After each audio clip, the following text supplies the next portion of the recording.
It's a very competitive market right now. It's very hard to find those deals. And once you identify them, you typically have to close on them at 3 or 4, whatever the number is.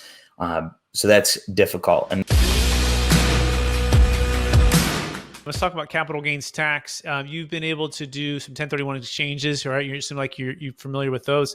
But what's the biggest frustration, Dante, for yourself or for your clients when it comes to capital gains tax deferral and or the 1031 exchange?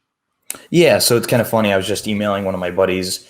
We're looking for a little bit more capital for a deal we're coming up with. And he said, I've got someone that has, what does it say? I've got it right here. I can just pull it up. And he was saying, great guy doing a 1031 exchange. He has to name assets within 10 days. So he's kind of coming down to that position where I believe, if I don't try to memorize the dates because they're all over the place, but I believe it's 45 days you have to identify a property through the 1031 exchange. And this gentleman only has 10 days left. It's a very competitive market right now. It's very hard to find those deals. And once you identify them, you typically have to close on them at 3 or 4, whatever the number is. So that's difficult. And then another one is, we're looking at an 18 unit up in this market actually to purchase on our acquisition. And the seller keeps saying it's contingent upon me finding a 1031 exchange for a condo in Florida. It's contingent upon, he keeps saying it. And, it makes us a little bit nervous. We put in all this money, we put in all this effort and due diligence and inspection reports and moving forward on this asset just for it to possibly not happen 30, 40 days down the road if this gentleman can't find a 1031 exchange to defer those taxes. Yeah, exactly. We call it the shotgun wedding, right? You get engaged in 35 days and you have to get married within 180.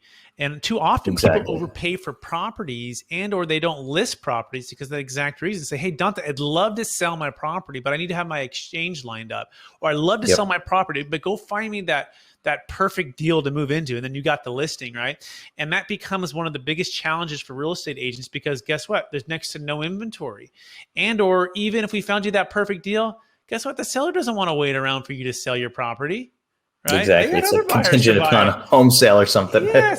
So it's like, it doesn't ever really work. Right. And so, especially in a seller's hot market like this, now we have a solution for that, by the way. And I learned this at Marcus and Millichap in the hard way back in 2006.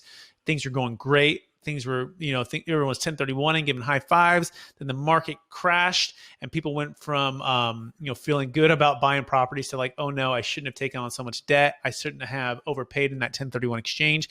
And in fact, you can now use something called a Deferred Sales Trust, which is an alternative to a 1031 exchange, can save a failed 1031 exchange. We just did a deal out of Georgia, actually. It was a 128 unit apartment complex. And that particular seller was past his 45 days. And had already identified deals weren't making sense, and so he used the Deferred Sales Trust, and not a Delaware, not a traditional DST. It's actually a Deferred Sales Trust to save his failed 1031 exchange. And by the way, you might want to bring that up to that seller who's going to be buying that place in because oftentimes, if you can provide an alternative, they'll sell today knowing that they can defer the tax. So you can go to capitalgainstaxsolutions.com for those who are listening to learn more about that.